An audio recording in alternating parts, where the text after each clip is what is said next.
Hello friends, कैसे हैं आप सभी। उम्मीद है आप सभी अच्छे होंगे, स्वस्थ होंगे। वेलकम है आप सभी का आपके अपने यूट्यूब चैनल अनीता एमबीएम जी के टिप्स पर। सो गाइस, यह वीडियो आप सभी के लिए काफ़ी महत्वपूर्ण रहने वाली है, चाहे आप पेपर 1 दे रहे हो या पेपर 2 दे रहे हो। वैसे ये पेपर 2 का है सीडीपी, और सीडीपी पेपर 1 और पेपर 2 में सेम ही रहती है, तो आप लोग दोनों वीडियो देखते रहना जो प्रीवियस ईयर की वीडियो हैं। पहला प्रश्न है कि नूर विद्यालय में अपना लंच बॉक्स लाना भूल गई है तथा यह कहते हुए तान्या से उसका लंच साझा करने के लिए कहा कि तुम्हें आज अपना लंच मेरे साथ साझा करना चाहिए, क्योंकि कल मैंने तुम्हारे साथ अपना लंच साझा किया था। लॉरेंस कोहलबर्ग के नैतिक विकास के सिद्धांत के अनुसार नूर का कथन अभिविन्यास प्रारूप को डैश अवस्था पर दर्शाता है। देखिए, कानून की यहाँ पर बात नहीं हो रही है, ना ही यहाँ पर आज्ञा पालन या फिर पूर्व परंपरागत की बात हो रही है, ना ही यहाँ पर अच्छा होने की बात हो रही है। ये हो रही है आदान प्रदान परंपरागत, यानी कि एक्सचेंज कन्वेंशनल। ऑप्शन 4 आपका करेक्ट आंसर हो जाएगा।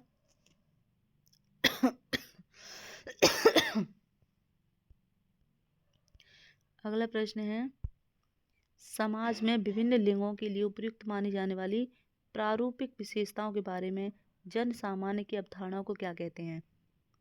ठीक है, समाज में विभिन्न लिंगों के लिए, ठीक है, तो जेंडर विभेदीकरण या फिर जेंडर भूमिकाएं, जेंडर पहचान, जेंडर रूढ़िवादिता।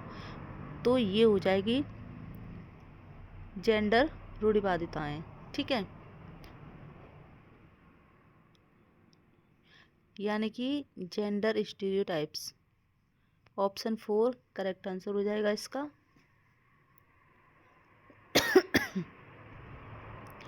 अगला प्रश्न है, हाल ही में पाठ्यचर्या में ऐसी कहानियों को शामिल करने के लिए विवेकशील प्रयास किया गया है जिसमें पिता घर के कार्यों में लगा रहता है और माता साहसी गतिविधियों को करती है। यह कदम किस लिए महत्वपूर्ण है। यह बात हो रही है बेसिकली रूढ़िवादिता की।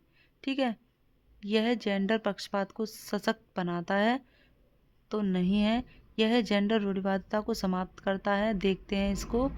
यह जेंडर स्थिरता को प्रोत्साहित करता है, या फिर यह जेंडर विभेदीकरण को बढ़ाता है। तो ये तो होगा नहीं, इसका जो राइट आंसर हो जाएगा वो यह जेंडर रूढ़िवादिता को समाप्त करता है। ठीक है, यानी कि ऑप्शन 2 इसका राइट आंसर है। अगर देखा जाए, it aims to eliminates gender stereotype.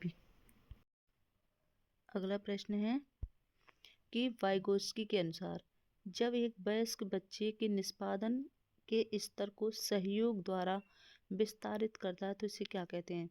सहयोग द्वारा, इसको कहते हैं स्केप फोल्डिंग, यानी कि पाड़ ढांचा।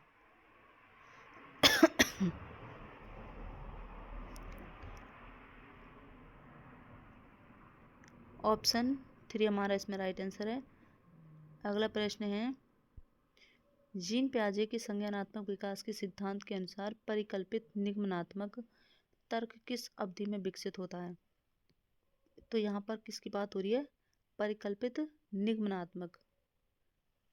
ठीक है, यानी कि deductive reasoning develops during. Correct answer हो जाएगा इसका फॉर्मल ऑपरेशनल स्टेज। ठीक है, यानी कि अमूर्त संक्रियात्मक अवस्था। ठीक है, और वहीं अगर इंडक्टिव की बात होती तो ये हो जाता मूर्त संक्रियात्मक अवस्था, लेकिन यहाँ पर हो रहा है इसका राइट आंसर ऑप्शन 4। अगला प्रश्न है कि डैश के अनुसार बच्चे के चिंतन के बारे में सामाजिक प्रक्रियाओं एवं सांस्कृतिक संदर्भ प्रभाव को समझना आवश्यक है। सामाजिक प्रक्रियाओं और सांस्कृतिक की बात किसने कही है, लेव वाइगोत्स्की। करेक्ट आंसर हो जाएगा इसका लेव वाइगोत्स्की। ठीक है, option 3 is right answer. Next प्रश्न है कि प्याजे के संज्ञानात्मक विकास के सिद्धांत से निहितार्थ निकालते हुए एक ग्रेड यानी कि 6-8 के शिक्षक को अपनी कक्षा में क्या करना चाहिए। देखिए, ये जो नेगेटिव वर्ड है यहाँ पर, एक हतोत्साहित, ठीक है, तार्किक बहस के प्रयोग को हतोत्साहित करना चाहिए। ये हतोत्साहित नहीं कर सकते हैं। ऐसी समस्या प्रस्तुत करनी चाहिए जिसमें तर्क आधारित समस्या समाधान की आवश्यकता होती है। तो ये हमारा कहीं तक सही जा रहा है। और एक अवधारणा को पढ़ाने के लिए केवल, यहाँ भी आपको केवल दिख जाए तुरंत आपको कट कर देना है। ठीक है, तो ये तो हमारे यहाँ पर कट हो चुके हैं। करेक्ट आंसर इसका ऑप्शन 2। ऐसी समस्या प्रस्तुत करनी चाहिए जिसमें तर्क आधारित समाधान की आवश्यकता होती है। ठीक है। अगला प्रश्न है, यानी कि हार्वर्ड गार्डनर के बहुबुद्धि सिद्धांत के अनुसार तार्किक गणितीय बुद्धि वाले एक व्यक्ति की क्या विशेषताएं हो सकती हैं? क्या विशेषताएं हो सकती हैं? तार्किक गणितीय, आपको फोकस करना है इस चीज पर। तार्किक गणितीय,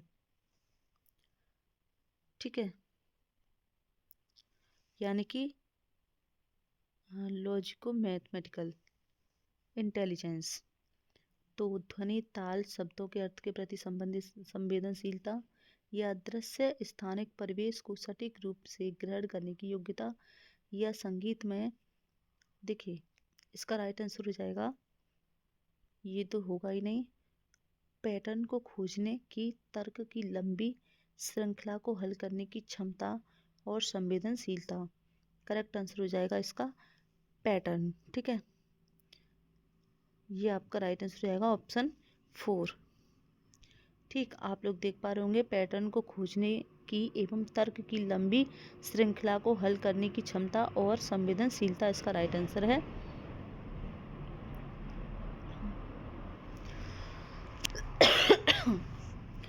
अगला प्रश्न है कि वह प्रक्रिया जिसके द्वारा बच्चे आदतों, कौशलों, मूल्यों, अभिप्रेरणाओं को विकसित करते हैं और जो उन्हें समाज का जिम्मेदार एवं क्रियाशील सदस्य बनाती हैं, उसे क्या कहते हैं? ठीक है, इसको कहते हैं सोशलाइजेशन, यानी कि समाजीकरण इसको कहते हैं। ये तो बहुत वैसा प्रश्न है जो कि कर सकते हैं। एंड अगला प्रश्न है कि मानव विकास के संदर्भ में आनुवंशिकता तथा पर्यावरण, heredity and environment in human developments in is correct. ठीक है, कि भूमिका के बारे में निम्नलिखित कथनों में से कौन सा सही है? कौन सा सही है? व्यक्तिगत भिन्नताओं को एकमात्र कारण आनुवंशिकता है। एकमात्र कारण यहाँ पर आनुवंशिकता बताए जा रहे हैं, तो ये तो गलत होगा। परिवेशीय प्रभाव पूर्ण रूप से एक व्यक्ति के विकास को निर्धारित करती है। एक व्यक्ति के परिवेशीय, ठीक है, देखते हैं। और मानव विकास को ना तो आनुवंशिकता और ना ही पर्यावरण प्रभावित करते हैं, ये गलत बात है बिल्कुल। और आनुवंशिकता एवं पर्यावरण दोनों एक जटिल पारस्परिक क्रिया के रूप में मानव विकास को प्रभावित करता है। ये हमारे यहाँ पर करेक्ट आंसर हो जाएगा। ये भी गलत है और ये भी गलत है। 4 हमारा इसमें करेक्ट आंसर है। ठीक है,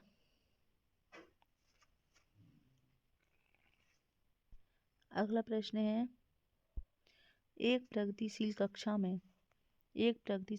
में यानी कि शिक्षार्थी के द्वारा ज्ञान की संरचना की जाती है, या फिर निष्क्रिय, जहाँ भी आ जाए तुरंत कट कर देना है, दोहराया जाए या फिर अनुस्मरण किया जाए।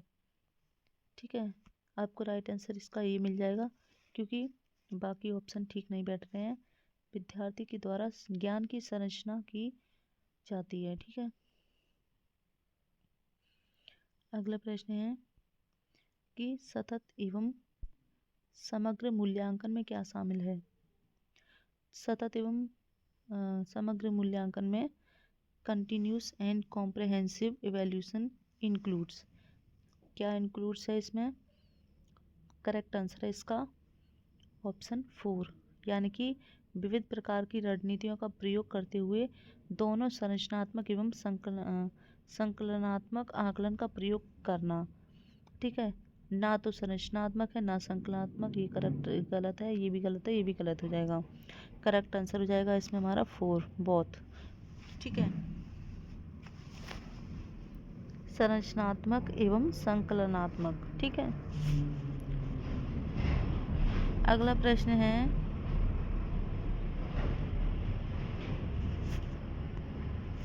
आपकी कक्षा के एक विद्यार्थी को विभिन्न स्रोतों से बार बार यह बताया गया है कि उसके सामाजिक वर्ग के लोग शैक्षिक क्षेत्र में निम्न स्तरीय प्रदर्शन करते हैं। अच्छा, ठीक है, निम्न स्तरीय प्रदर्शन करते हैं। इस रूढ़िवादिता एवं परिमाणिक रूढ़िवादी आशंका के प्रभाव को कम करने के लिए एक शिक्षक को क्या पहल करना चाहिए? अनदेखा नहीं करना चाहिए अगर आप एक शिक्षक हैं, और विभिन्न सामाजिक वर्गों के विद्यार्थियों के बीच प्रतियोगिता आयोजित करनी चाहिए। प्रतियोगिता आयोजित क्यों करनी चाहिए? विद्यार्थी से पढ़ाई छोड़कर नहीं, यहाँ पर तुरंत काट देना है। अब हमारा राइट आंसर हो जाएगा इसका 4 वाला, क्योंकि विभिन्न सामाजिक वर्गों के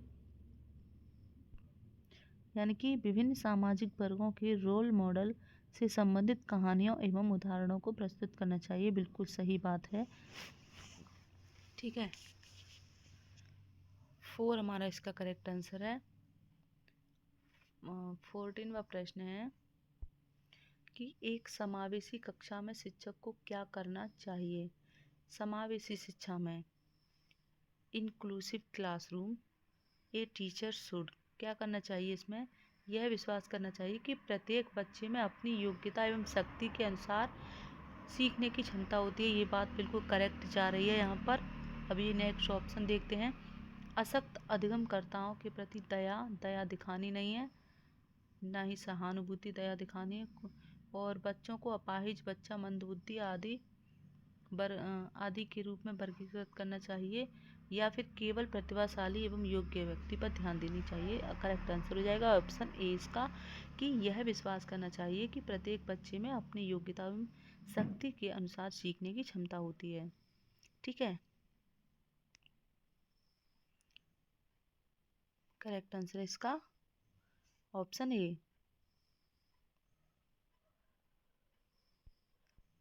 नेक्स्ट है, एक विद्यार्थी कक्षा में निम्नलिखित लक्षण प्रदर्शित करता है। पढ़ने के प्रति चिंता, ठीक है, पढ़ने के प्रति, ठीक है, शब्दों या अक्षरों को पहचानने में कठिनाई बिल्कुल होती है। अगर ये डी लिखा हुआ है तो कोई इसको बी पढ़ सकता है, इसको डी समझ सकता है, ठीक है। और निम्न स्तरीय शब्दावली कौशल, केवल पढ़े हुए पाठ को समझने याद करने में कठिनाई, तो यहाँ पर क्या हो जाएगा? स्वलीन विद्यार्थी नहीं होगा, सृजनात्मक भी नहीं होगा, और अधिगम अशक्तता, ठीक है, ये हो जाएगा क्योंकि पढ़ने में उसको कठिनाई हो रही है। वो डी को बी भी पढ़ सकता है। मानसिक शक्ति वाले नहीं। करेक्ट आंसर हो जाएगा इसका ऑप्शन सी, ऑप्शन 3, ठीक है, अधिगम अशक्तता वाले विद्यार्थी के, यानी कि a student with learning disability, ठीक है। नेक्स्ट हमारा प्रश्न है, एक शिक्षक एक समावेशी कक्षा में विशेष योग्यता वर्ग वाले अधिगमकर्ताओं की आवश्यकताओं को किस प्रकार से बता सकता है, संबोधित कर सकता है? आकलन के लिए पेपर पेंसिल टेस्ट का प्रयोग करना, अभ्यास रटने पर बल नहीं देना है, रोट लर्निंग नहीं करनी है, यहाँ पर ये तो पहले ही कट जाएगा, और विद्यार्थियों को निर्देश देने के लिए एक रूप तरीकों का प्रयोग करना, या फिर अत्यधिक लिखित गृह कार्य देना नहीं होगा। इसका भी राइट आंसर हो जाएगा कि प्रत्येक विद्यार्थी के अधिगम के सशक्त पक्षों एवं कमजोरियों के विश्लेषण के आधार पर विशिष्ट अधिगम उद्देश्यों को विकसित करना। ऑप्शन 4 इसका करेक्ट आंसर है, ठीक है, ऑप्शन 4 इसका राइट आंसर है। यहाँ पर भी आप इंग्लिश वाले देख सकते हैं। अगला प्रश्न है कि एक शिक्षिका अपनी कक्षा में सृजनात्मक विद्यार्थियों को किस प्रकार से प्रोत्साहित कर सकती है? अपसारी चिंतन पर बल देकर, या फिर अभिसारी हतोत्साहित कर कर, अनेक परिप्रेक्ष्यों को प्रोत्साहित करके, तथा मूल विचारों को महत्व देकर, या फिर विद्यार्थियों को जोखिम लेने एवं चुनौतियां का सामना करने से हतोत्साहित करके। हतोत्साहित क्यों करना है? तो इसमें अनेक परिप्रेक्ष्यों को प्रोत्साहित करके तथा मूल विचारों को महत्व देकर। करेक्ट आंसर हो जाएगा इसका ऑप्शन 3। अनेक पक्षों को यानी कि अनेक परिप्रेक्ष्यों को प्रोत्साहित करके तथा मूल विचारों को महत्व देकर। ठीक, करेक्ट आंसर है इसका ऑप्शन 3।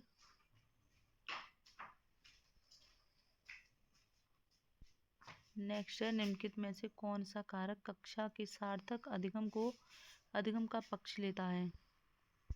यानी कि निम्नलिखित में से कौन सा कारक कक्षा में सार्थक अधिगम का पक्ष लेता है। बच्चों को पढ़ने के लिए अभिप्रेरित करने हेतु परीक्षणों की संख्या को बढ़ाना, या फिर बच्चों को पढ़ने के लिए अभिप्रेरित करने हेतु पुरस्कारों को बढ़ा देना, निर्देश के लिए केवल व्याख्यान विधि को। ये सभी गलत हो जाएंगे, क्योंकि ना ही हमें उन्हें पुरस्कृत करना है, ना ही संख्या को बढ़ाना है, और ना ही व्याख्यान करना है, बल्कि विषय वस्तु तथा बच्चों के संपूर्ण कुशल क्षेम एवं अधिगम के प्रति सच्चा सरोकार रखना है। ऑप्शन 4 इसका राइट आंसर हो जाएगा। आप इंग्लिश वाले इधर की साइड देख सकते हैं। अगला प्रश्न है, निम्नलिखित में से कौन सा प्रभावशाली समस्या समाधान रणनीति का एक उदाहरण है। यानी कि कहने का मतलब है कि निम्नलिखित में से कौन सा प्रभावशाली समस्या समाधान रणनीति का एक उदाहरण है। समाधान के मूल्यांकन पर बिल्कुल ध्यान नहीं देना चाहिए, काट दीजिए इसको बिल्कुल भी। क्रियात्मक अनम्यता यानी कि एक वस्तु के केवल परंपरागत कार्य पर ध्यान देना, केवल परंपरागत पर ध्यान नहीं देना है।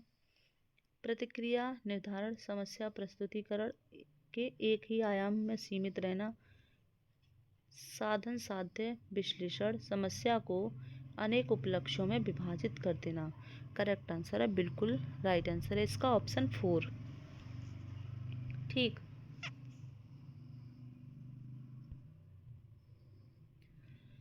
नेक्स्ट है, निम्नलिखित में से कौन सी शिक्षण अधिगम के लिए एक प्रभावशाली शिक्षण प्रणाली नहीं है।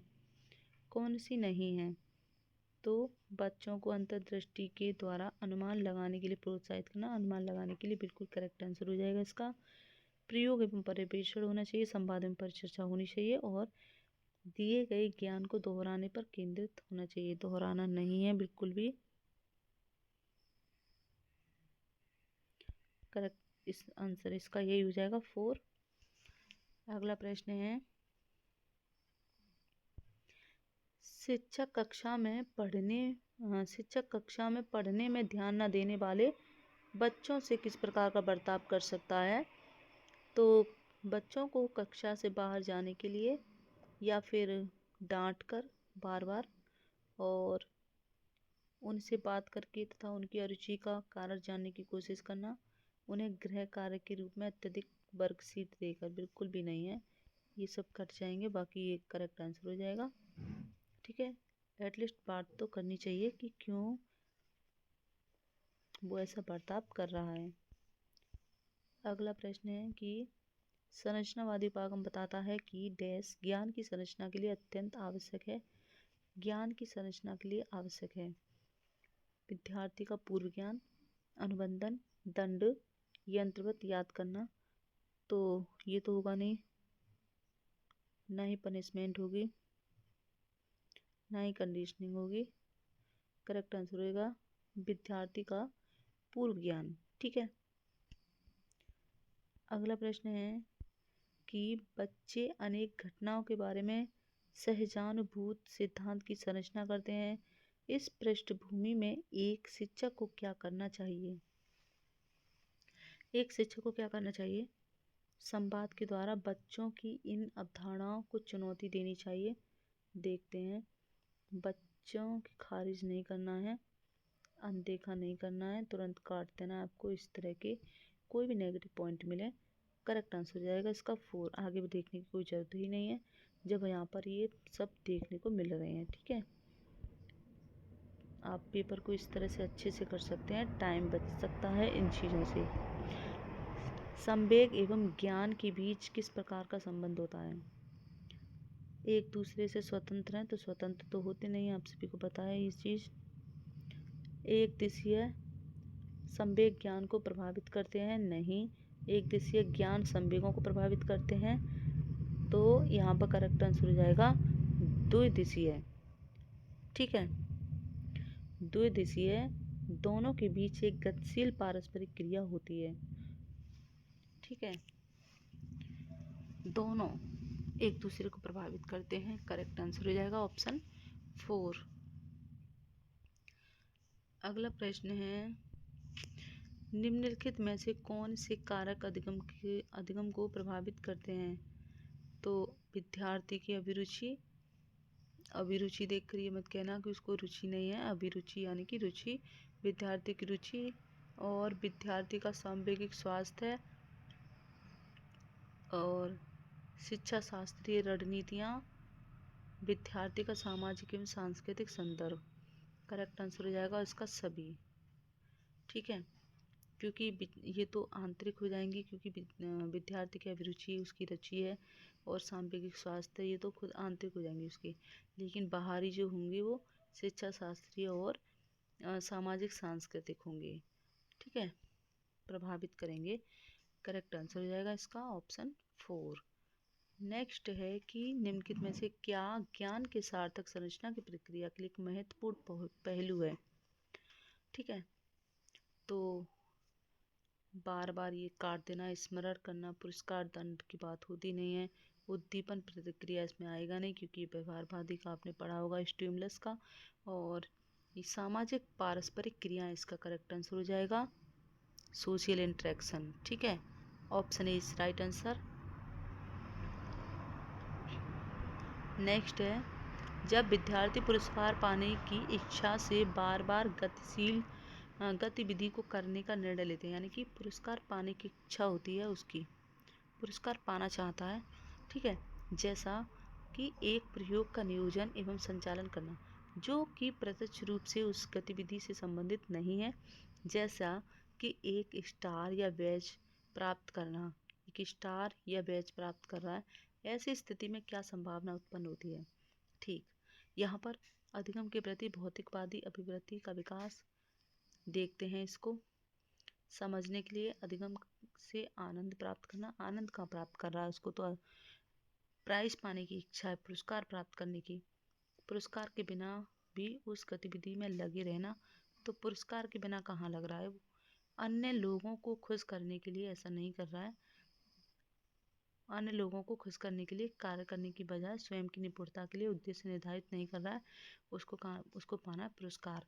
करेक्ट आंसर हो जाएगा इसका ऑप्शन ए। नेक्स्ट हमारा प्रश्न है, 2 प्रश्न और हैं इसके बाद, क्योंकि 30 प्रश्न आपके सीडी में पूछे जाते हैं। बाल्यावस्था की अवधारणा से क्या अभिप्राय है? बाल्यावस्था यानी कि यह विभिन्न सांस्कृतिक संदर्भों में सार्वभौम के समान है, या समकालीन सामाजिक संरचनावादी मनोवैज्ञानिकों के अनुसार यह सामाजिक संरचना है। यह है कि बच्चे दुष्ट रूप में पैदा होते हैं, तुरंत काट देना है, कि बच्चे शून्य से शुरुआत करते हैं और उनके गुण पूरी तरह से परिवेश के द्वारा निर्धारित किए जाते हैं। इसका करेक्ट आंसर क्या होगा? बाल्यावस्था की अवधारणा से क्या अभिप्राय है? यहाँ पर पूछा जा रहा है कि बाल्यावस्था की अवधारणा से क्या अभिप्राय है। यह विभिन्न सांस्कृतिक संदर्भों में सार्वभौम रूप से समान होते हैं। बाल्यावस्था की यहाँ पर बात की जा रही है, तो ये वाला राइट नहीं होगा, ये भी कट जाएगा। और समकालीन सामाजिक संरचनावादी मनोवैज्ञानिकों के अनुसार यह एक सामाजिक संरचना है, या यह ये भी काट देना है। अब हमारे पास बचे हैं 2 ऑप्शन, एक है 2 और एक है 4। यह है कि बच्चे शून्य से शुरुआत करते हैं, बच्चे जो शून्य से शुरुआत करते हैं और उनके गुण पूरी तरह से परिवेश के द्वारा निर्धारित किए जाते हैं। पूरी तरह से परिवेश के द्वारा, यहाँ पर पूरी तरह से परिवेश के द्वारा निर्धारित किए जाते हैं। तो ये भी कट जाएगा पूरी तरह से, परिवेश के द्वारा नहीं। ठीक है। और समकालीन सामाजिक संरचनावादी मनोवैज्ञानिकों के अनुसार यह एक सामाजिक संरचना है। बाल अवस्था की अवधारणा करेक्ट आंसर हो जाएगा इसका ऑप्शन। ठीक है।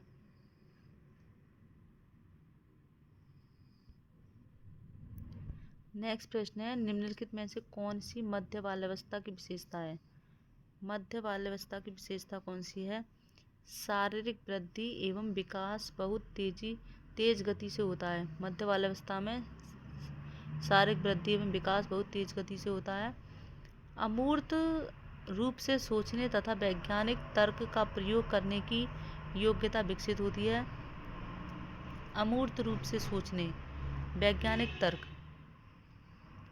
बच्चे तार्किक एवं मूर्त रूप से सोचना प्रारंभ कर देते हैं मध्य बाल्यावस्था में। और अधिगम मुख्य रूप से संवेदी एवं चालक गतिविधियों द्वारा गठित होता है। सो इसका राइट आंसर हो जाएगा। ओके। अब लास्ट प्रश्न है कि परिवार एवं पास पड़ोस बच्चों के समाजीकरण की। परिवार एवं पास पड़ोस, परिवार एवं आस पड़ोस होना चाहिए इसमें, परिवार एवं पास पड़ोस। ठीक है। परिवार एवं पास पड़ोस बच्चों के समाजीकरण की मनोवैज्ञानिक एजेंसियां या प्राथमिक एजेंसियां या फिर मध्य एजेंसियां या फिर द्वितीयक हैं। तो परिवार एवं पास पड़ोस जो प्राथमिक एजेंसियां हैं, ऑप्शन 2 इसका राइट आंसर हो जाएगा। ठीक है। सो ये 30 प्रश्न हमारे यहाँ पर कंप्लीट हो चुके हैं। वीडियो को शेयर जरूर करना।